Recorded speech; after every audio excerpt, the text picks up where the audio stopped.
Doctor साहब, सबसे पहला सवाल कि कैंसर क्या है? कैंसर देखिए ऐसा है कि शरीर जो होता है, किसी का भी शरीर है, सेल्स का बना होता है। ठीक है, बहुत सारे लाखों करोड़ों सेल्स होते हैं और सेल्स धीरे धीरे रिप्लेस होते जाते हैं। मतलब ऐसा नहीं कि एक सेल है वो 50 साल चला, 100 साल चला। तो बॉडी के सारे सेल्स, चाहे स्किन के हों, चाहे हमारे हाथ के हों या बालों हों, जो मतलब कहीं के भी सेल्स जो हैं वो रिप्लेस होते रहते हैं। एक सेल गया उसकी जगह नया सेल बनता है, जिससे कि बॉडी जो है अपने आप को मेंटेन करके रखती है। तो ये एक पूरा कंट्रोल्ड प्रोसेस है। मतलब एक सेल गया तो एक सेल बना। तो होता क्या है, कभी कभी किसी म्यूटेशन की वजह से, म्यूटेशन क्या होता है कि सेल के जो डीएनए में उसमें बदलाव आ जाता है। उसके कई रीज़न हो सकते हैं। तो बदलाव आने की वजह से उसमें क्या होता है, उसका जो डिवीज़न है वो अनकंट्रोल्ड हो जाता है। मतलब आप उसको कंट्रोल नहीं कर सकते। तो एक सेल की जगह एक सेल बनने के बजाय उसकी जगह 100 सेल बना रहा है, वो 100 सेल अपने उसकी जगह 1000 सेल बना रहे हैं, वो उसको मल्टीप्लाई करने लगता है अनकंट्रोल्ड। तो ये अनकंट्रोल्ड ग्रोथ है, वो कैंसर का नाम दिया जाता है उसको। तो जिसकी वजह से वो ट्यूमर का आकार ले लेता है या किसी घाव का आकार ले लेता है, या जिस तरह से भी वो है शरीर को जो है वो तो बर्बाद कर देता है। ज़्यादातर देखा गया है कि कैंसर की जो स्टेज होती है वो लास्ट स्टेज में ही अक्सर लोगों को पता चलता है। ऐसा क्या ट्रीटमेंट है या ऐसी क्या चीज़ें अगर हम जानना चाहेंगे कि लोग अगर उनको कैंसर का कहीं सिम्टम है तो वो पहले ही स्टेज में जान जाएं, जिससे कि बचाव के रास्ते उनको जल्दी मिल सकें? देखिए, कैंसर का वैसे तो कोई और तरीका नहीं है जानने का शुरुआत में, क्योंकि एक तो पब्लिक में अवेयरनेस भी नहीं है और हम लोग भी अक्सर बहुत फर्स्ट स्टेज में नहीं जान पाते हैं। तो सबसे बड़ी बात होती है कि पब्लिक में जागरूकता है। जागरूकता जिस भी वजह से, चाहे अखबार से है या टीवी से है या मतलब किसी भी समाचार से, मतलब किसी तरह से जागरूकता है। तो अगर वो सिम्टम्स एक बार जानते हैं पेशेंट्स, जो आम जनता है, सिम्टम्स के बारे में जानकारी होती है, तो वो अपने आप को थोड़ा सा अवेयर रहेंगे कि हाँ ये सिम्टम है, हमें दिखा लेना चाहिए, जांच करा लेना चाहिए। तो और दूसरा तरीका ये है, स्क्रीनिंग का एक प्रोसेस होता है जो कि मेडिकल तरीका होता है, जिसमें हम लोग जो है किसी की और पर्टिकुलर ऑर्गन में ज़्यादा, जैसे ब्रेस्ट में ज़्यादा कैंसर होता है तो उसकी स्क्रीनिंग करते हैं। मैमोग्राम होता है, एक्सरे टाइप का होता है। तो स्क्रीनिंग से हम फर्स्ट स्टेज में उसको पकड़ लेते हैं। वो कोई जैसे 45 साल की एज के बाद हम लोग स्टार्ट करते हैं, क्योंकि उसी में ज़्यादा होता है कैंसर, तो उसमें स्टार्ट करते हैं। वो जैसे लंग में है, एक लोडो सीटी स्कैन होता है। मुंह का कैंसर है, आप देख करके आप पहचान सकते हैं। प्रोस्टेट में आपका एक ब्लड की जांच होती है, उसमें आप पहचान सकते हैं। तो कुछ मेडिकल तरीके हैं और बाकी कुछ अवेयरनेस है पब्लिक के बीच में कि मतलब अगर इस टाइप के सिम्टम्स आते हैं तो पहले उसको जांच करवा लें, और कैंसर आता है तो उसका इलाज कराएं, कैंसर नहीं आता है तो अलग तरह से इलाज हो जाता है। तो ये जो लाइफस्टाइल चेंजेस है, स्पेशली महिलाओं, जो ब्रेस्ट कैंसर है, वो तो क्लियरली लाइफस्टाइल डिसीज़ है वो, कि बच्चे कम हो रहे हैं, लेट हो रहे हैं, दूध नहीं पिला रहे हैं, ये सब कारण है ब्रेस्ट कैंसर होने के। तो जो लाइफस्टाइल चेंज हो रहा है, जो हम लोगों के शरीर में केमिकल्स जा रहे हैं, जो टबैको इस्तेमाल कर रहे हैं, ये सब कारण है जिसकी वजह से कैंसर इतनी तेज़ी से बढ़ रहा है। महिलाओं की आप बात कर रहे थे, तो ब्रेस्ट कैंसर हुआ, ओवरी का कैंसर है जी। तो हाल के दिनों में, पिछले अगर हम 5 साल की बात करें तो उसमें काफ़ी इजाफा हुआ है। जी। तो उनके लिए अगर आप कुछ बताना चाहें कि क्या सिम्टम्स हो सकते हैं कि अगर उनको लगे ऐसा तो उससे वो पहले चेकअप करा लें, जिससे कि वो लास्ट स्टेज की कंडीशन में ना जाएं? देखिए, ब्रेस्ट कैंसर का तो सबसे अच्छा तरीका है, पहले एक तो अवेयरनेस जो हमने बताया था कि अवेयर हो कि मतलब कहीं भी ब्रेस्ट में कहीं भी गांठ होती है, छोटी बड़ी जैसी भी गांठ हो, दर्द कर रही हो, नहीं दर्द कर रही हो, कैसे भी, वो उसका चेकअप करा लेना चाहिए। क्योंकि कैंसर के पहले 2 स्टेजेस होते हैं, उसमें दर्द बिल्कुल नहीं होता है। पेशेंट को लगता है कि ये नॉर्मल गांठ है क्योंकि दर्द नहीं है इसमें, तो पेशेंट इग्नोर करता है उसको। या हमने देखा होम्योपैथी के पास चला जाता है कि वो कहता है हम गांठ गला देंगे, वो दवा करते करते करते पता लगा स्टेज 3 स्टेज 4 में पहुँच गई। अवेयरनेस बहुत ज़रूरी है। शायद ब्रेस्ट में कहीं भी कोई गांठ उनको महसूस हो, जाके स्पेशलिस्ट को दिखा लें। ये कन्फर्म, जरूरी नहीं कैंसर हो, मतलब ये कैंसर नहीं भी होता है तो ये कन्फर्म हो गया कैंसर नहीं है। और कैंसर कन्फर्म हो जाता है तो उसका जो है उसका इलाज हो जाता है शुरुआत के स्टेज। दूसरा, जो मैमोग्राफी होती है, जो स्क्रीनिंग वाला टेस्ट होता है, तो हम लोग नॉर्मली तो देखिए चूँकि पॉपुलेशन काफ़ी है यहाँ पे, हर एक का स्क्रीन करना संभव नहीं है।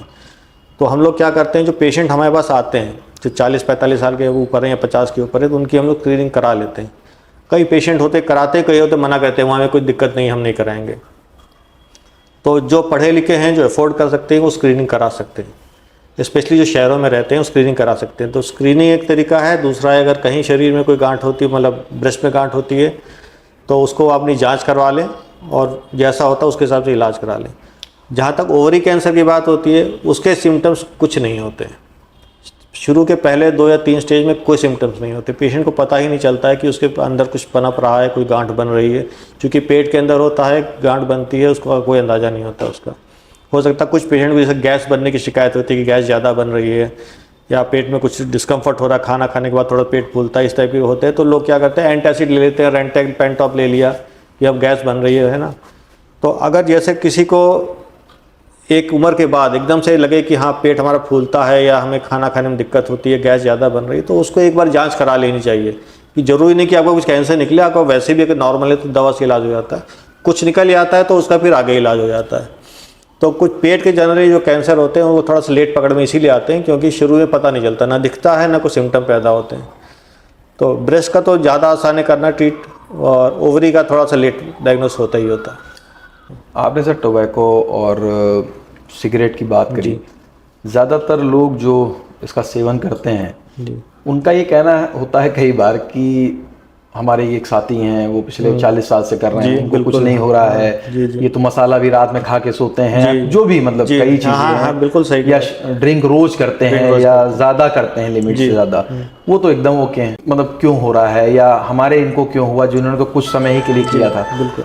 तो इसके पीछे क्या वजह मानते हैं कि क्या बॉडी टू बॉडी डिफर करता है? बिल्कुल डिफरेंस है, बिल्कुल डिफरेंस। क्या देखिए कई चीज़ें हैं, देखिए फिर उसमें कई चीज़ें हैं कि आप बेसिकली कितने स्ट्रांग हैं। एक आदमी आ रहा है कि रूरल बैकग्राउंड से दिन भर काम करता है, मेहनत करता है, तो उसकी बॉडी थोड़ी स्ट्रांग है, वो उसको छोटा मोटा वो झेल लेता है। अच्छा, दूसरा होता है जैसे कैंसर, आपको पता है म्यूटेशन से होता है, डीएनए में जो चेंज होते हैं।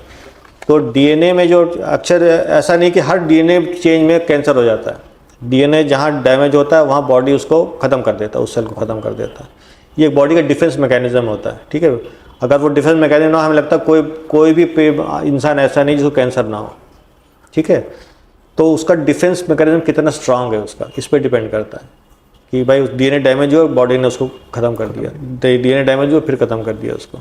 दूसरा बंदा होता है कि जिसका डीएनए डैमेज हुआ, बॉडी रिपेयर नहीं कर पाया, कि पता लगा उसमें कैंसर में तब्दील हो गया वो, ठीक है। तीसरा ये होता है कि जैसे डिफरेंस होता है, जैसे एक सिगरेट पीता है, एक बीड़ी पीता है, बीड़ी ज़्यादा नुकसान करती है, सिगरेट का नुकसान करती है, ठीक है। तो ये डिफरेंस भी होता है। तीसरा न्यूट्रिशन होता है, न्यूट्रिशन में बहुत बड़ा रोल होता है इसमें। जैसे एक आदमी हेल्दी डाइट खा रहा है, जैसे हम वेजिटेबल भी खाते हैं, हम फ्रूट्स भी खाते हैं, हम बादाम भी खाते हैं, सब कुछ खाते हैं। एक दूसरा आदमी एक रिक्शा चलाता है जो मतलब खाली दाल रोटी खाता है, न्यूट्रिशन की कमी है उसकी बॉडी में, उसको कैंसर जल्दी पकड़ता है, क्योंकि जहाँ बॉडी वीक हुई है उसका इम्यून सिस्टम कम हुआ, ठीक है, तो वो कैंसर से नहीं लड़ पाता, उसके पैदा होने के ज़्यादा चांस रहते हैं। तो ये बहुत सारे रीज़न है कि मतलब एक को होता है, एक को नहीं होता है। और तीसरा, बॉडी में वैसे भी चेंज होता है, हर आदमी एक बिल्कुल बराबर नहीं होता है। किसी में अच्छे कोई देखते हैं, किसी को 6 महीने जुकाम होता है, किसी को 2-3 साल बाद जुकाम होता है। तो हर एक का बॉडी का सबका स्ट्रक्चर, अपना इम्यूनिटी डिफरेंट होती है, इसलिए सभी को नहीं होता है। हम भी बहुत ज़्यादा लोग जानते हैं जो 40 साल से खा रहे हैं, नहीं कुछ होता है, और ऐसे भी जानते हो 6 महीने खाते हैं कैंसर हो जाता है। तो ये तो बायोलॉजी है उसकी, ट्यूमर की, कुछ नहीं कर सकते। मतलब एक डॉक्टर से सवाल मतलब ये पूछना थोड़ा सा मजाक वाली बात होगी, अगर कोई ये पूछे कि कितनी शराब वो पिए या कितना वो सिगरेट या तंबाकू का उपयोग कर सकता है जिससे वो उसको कम खतरा हो, ऐसा कोई मापदंड बनाया गया है? नहीं, टोबैको का मापदंड नहीं है। टोबैको तो मतलब हम लोग एडवाइस ये करते हैं कि बिल्कुल ना लें जी, ठीक है। टोबैको मतलब क्या, मसाला या खैनी? मसाला, खैनी, सिगरेट, बीड़ी, कोई भी हो, उसका तो हम लोग टोटल बना करते हैं कि मतलब उसको नहीं लेना किसी भी हालत में जी, ठीक है। शराब का ऐसा है कि छोटी क्वांटिटी में फ़ायदा करती है, ज़्यादा क्वांटिटी में नुकसान करती है। प्लस शराब का एक और डिसएडवांटेज है, अगर आप तंबाकू के साथ लेते हैं तो तंबाकू का साइड इफेक्ट और बढ़ा देती है वो। मतलब सिगरेट और शराब अगर आप जी, अगर जैसा अक्सर आपने देखा होगा ना कि सिगरेट के साथ में दारू अपना पीते हैं, होता क्या है, अल्कोहल एक सॉल्वेंट होता है, वो किसी भी चीज़ को डिज़ोल्व कर लेता है। तो जो सिगरेट के जो टॉक्सिन्स होते हैं उसको डिज़ोल्व करके बॉडी में एब्जॉर्ब करा देता है वो। तो अगर आप दोनों का साथ ले रहे हैं तो आपके जो टोबैको के साइड इफेक्ट है वो डबल हो जा रहे हैं आपके, ठीक है। तो पहली बात तो ये कि अगर आप टोबैको ले भी रहे हैं तो साथ में अल्कोहल ना लें, ठीक है।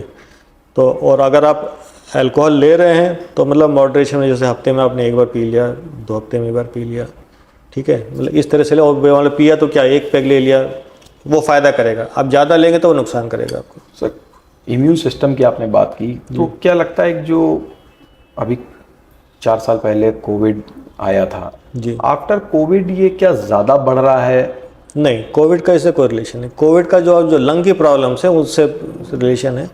अब हम लोगों को लंग की प्रॉब्लम्स ज़्यादा मिलती है। पेशेंट जो आता है वो फिट नहीं हो पाता, क्यों? क्योंकि उसका लंग खराब है। और जब हम लोग पूछते हैं तो पता चलता है कि उसको कोविड हुआ था। ओके, ठीक है, तो उससे कैंसर तो नहीं बढ़ा है, कैंसर से उसका कुछ इम्यून सिस्टम की मैं बात कर रहा था कि इम्यून सिस्टम क्या अगर कम हो रहा है, क्योंकि इम्यून सिस्टम पे ही सबसे ज़्यादा उस पे लोगों को नहीं। कोविड हुआ। देखिए, नहीं, एक्चुअली कोविड का जो सब बेसिक चीज़ था, जो कोविड ने जिससे लोग मरे हैं, तो जिसकी बॉडी ने ज़्यादा रिएक्ट किया है उसको कोविड के लिए, ठीक है। एक आदमी होता है, उसको हुआ, उसके बॉडी ने लिमिटेड रिएक्शन दिया कि उसने वायरस तो ख़त्म किया, बॉडी को डैमेज नहीं किया। ज़्यादातर जो एक्सपायर हुए हैं वो बॉडी के एक्सेस रिएक्शन से एक्सपायर किए, कि बॉडी की इम्यूनिटी इतना ज़्यादा रिएक्शन दे दिया कि उसने अंदर के वो सब डैमेज कर दिया, उसने लंग्स को, बाकी सब चीज़ों को, ठीक है। तो अब उस पर आप देखिए, हमारा कोई ऐसा कोई उस पर रिसर्च तो नहीं है कि इम्यूनिटी पे कितना चेंज किया है, पर हम लोग लंग डैमेज जरूर देख रहे हैं पेशेंट में जिनको कोविड हुआ था। जी, फिटनेस की आपने बात की, तो एक सबसे बड़ा उदाहरण युवराज सिंह है। जी, तो खिलाड़ी से ज़्यादा फिट तो बहुत शायद ही कोई होता होगा, उनको भी इस बीमारी से जूझना पड़ा। जी। तो कैंसर किसी को भी हो सकता है, किसी को भी हो सकता है, बिल्कुल।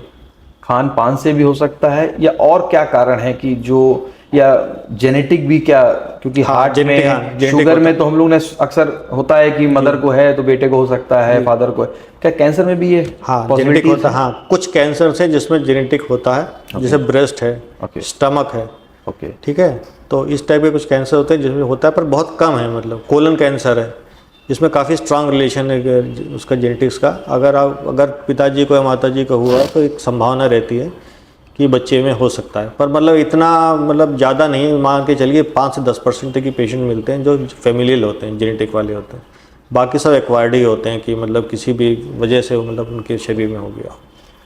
कीमो, ज़्यादातर अब कीमो का लोग प्रयोग करते हैं जी, तो उसके बाद उसका काफ़ी दिक्कतों का सामना ही पड़ता है। हाँ, बाल चले साइड जाते इफेक्ट्स हैं, होते हैं, साइड इफेक्ट्स होते हैं, जी, स्किन का कलर चेंज हो जाता है। हाँ, तो क्या वो वापस से हाँ, रिवर्सिबल होता है, ये सब रिवर्स, बाल आ जाते हैं सारे, स्किन का कलर नॉर्मल हो जाता है, नाखून नीले पड़ते हैं वो भी नॉर्मल हो जाते हैं, तो ये सब रिवर्सिबल होते हैं सभी।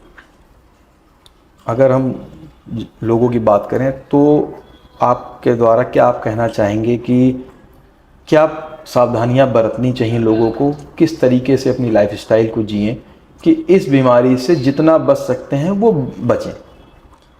देखिए, जो हमने कारण बताए थे उन्हीं सब कारणों को रिवर्स करना है। जैसे टोबैको का इस्तेमाल बिल्कुल नहीं करना है, अल्कोहल लेते हैं तो बहुत ही लिमिटेड उसमें लें। तीसरा है, कोशिश करें कि जैसे कि जो भी हार्मफुल है, जैसे खाने की चीज़ खरीद रहे हैं कि मिक्स्ड, उसमें मिलावट ना हो। जी, खोया है आपका, मसाले हैं, या जो भी खरीद रहे हैं, जैसे आम वगैरह, फल वगैरह लेते हैं, अच्छी तरह से धो करके भिगो करके खाएं जिससे पेस्टिसाइड का लेवल कम हो जाए। लाइफस्टाइल अपना चेंज करें, थोड़ा एक्सरसाइज करें, ठीक है। रिफाइंड फूड कम करें, बहुत बड़ा कारण है रिफाइंड फूड भी है, आप रिफाइंड फूड बिल्कुल बंद कर दें। ओकेजनली चलता है, हर एक के लिए चलता है, ठीक है। फाइबर वाली डाइट लें, फ्रेश फ्रूट्स लें, फ्रेश वेजिटेबल्स लें, है ना। अगर ये सब चेंजेस करते हैं तो हमें लगता है कि काफ़ी कुछ एक हम लोग एक लेवल तक कंट्रोल कर सकते हैं। और सबसे बड़ी बात है अवेयरनेस होना। अगर शरीर में कहीं भी उनको लगता है गांठ है, कहीं पे घाव जो नहीं भर रहा है, कहीं पे एकदम से कुछ सिम्टम्स चालू होते हैं, जैसे एकदम से आपको लगता है कि पिछले 1 महीने से हमें पेट में गैस बहुत बनने लगी है, तो इन सब के लिए उनको एक जांच करा लेनी चाहिए। कि आप जरूरी नहीं कि कैंसर हो, कुछ भी बीमारी हो सकता है कुछ भी ना हो, खाली दवा से ठीक हो जाए, पर एटलीस्ट एक जाँच हो जाती है तो एक ये टेंशन भी खत्म हो जाती है। दूसरा, आपका एक आगे कोई सीरियस बीमारी से भी बचाव हो सकता है आपका। अवेयरनेस जरूरी है, लाइफस्टाइल जरूरी है, जो हार्मफुल चीज़ें हैं, टोबैको टाइप की चीज़ें, उसको बंद करनी है। तो आपने सुना डॉक्टर विजय कुमार जी को, जिनका कहना है कि अवेयरनेस से कैंसर जैसी गंभीर बीमारी से बचा जा सकता है, और खासकर लाइफस्टाइल में जो लगातार चेंजेस हो रहे हैं उसको कहीं ना कहीं सही करने की ज़रूरत है। आज के लिए हमको दीजिए इजाज़त, नमस्कार।